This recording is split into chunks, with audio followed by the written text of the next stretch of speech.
अगर पित्त की थैली में पथरी है, माना सिंगल स्टोन है और वो कोई सिम्टम नहीं दे रहा है, आपको किसी तरह का डाइजेशन में इश्यू नहीं है, कभी कोई पेन नहीं हुआ, किसी तरह की कोई प्रॉब्लम नहीं है, तो क्या इससे इसमें सर्जरी की जरूरत पड़ेगी? और छोटे स्टोन और रेता स्लज जो हैं सबसे ज़्यादा रिस्की होते हैं, क्योंकि ये गॉल ब्लैडर की पाइप से आगे निकल के सीबीडी के अंदर जाकर फंस सकते हैं।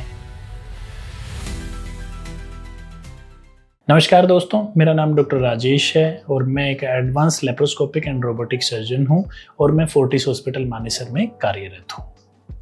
आज हम बात करेंगे, अगर पित्त की थैली में पथरी है तो क्या बिना सर्जरी के भी कोई इलाज हो सकता है? मैं भी एक सर्जन हूं और हर आदमी ये सोचता है कि अगर सर्जन के पास जाओगे तो वो सर्जरी आपको बताएगा ही, लेकिन ऐसा नहीं है।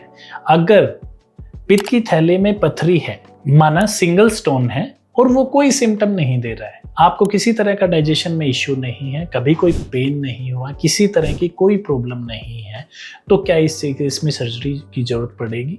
इस केस में हम वेट कर सकते हैं, सर्जरी को कुछ टाइम के बाद प्लान कर सकते हैं। लेकिन अगर आपके गॉल ब्लैडर में छोटे स्टोन्स हैं या रेता है, उस केस में जो है सर्जरी जल्दी प्लान कर लेनी चाहिए। उसका अपना एक रीजन है। अगर ये स्टोन गॉल ब्लैडर में से निकल के पित्त की पाइप में चले जाएंगे, वहां फंस जाएंगे, तो उस केस में ये जॉन्डिस क्रिएट करेंगे, पीलिया हो जाएगा और पैंक्रियाटाइटिस डेवलप कर सकते हैं। कोई भी रास्ता हो, उस रास्ते से छोटे स्टोन्स का और रेत, जिसको हम स्लज बोलते हैं, उसके पास होने का रिस्क सबसे ज्यादा होता है। और छोटे स्टोन और रेता स्लज जो हैं सबसे ज्यादा रिस्की होते हैं, क्योंकि ये गॉल ब्लैडर की पाइप से आगे निकल के सीबीडी के अंदर जाकर फंस सकते हैं। इन एनी वे, अगर गॉल ब्लैडर में स्टोन्स हैं, सूनर और लेटर वो सिम्टोमेटिक हो जाएंगे, और क्योंकि वो कॉम्प्लिकेशन क्रिएट कर सकते हैं फ्यूचर में, इसलिए गॉल ब्लैडर स्टोन्स हैं। अगर सिम्टोमेटिक नहीं है तो डायर इमरजेंसी नहीं है कि अभी का अभी आज कल में ऑपरेशन करवाना है।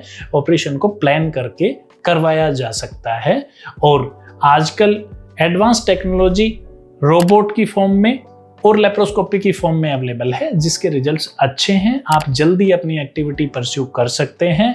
लोग दूसरे और तीसरे दिन भी जो है अपना ऑफिस ज्वाइन कर लेते हैं, और जो हाउसवाइफ्स हैं वो अपना डेली वर्क जो है 4-5 दिन के बाद रूटीन में प्रॉपरली शुरू कर देते हैं। अगर गॉल ब्लैडर में स्टोन्स हैं तो अपना प्रोसीजर प्रॉपरली टाइम लेकर, जब आपके पास टाइम हो, छुट्टियां हो, उस टाइम प्लान करें और प्रोसीजर को करवाएं। Thank you.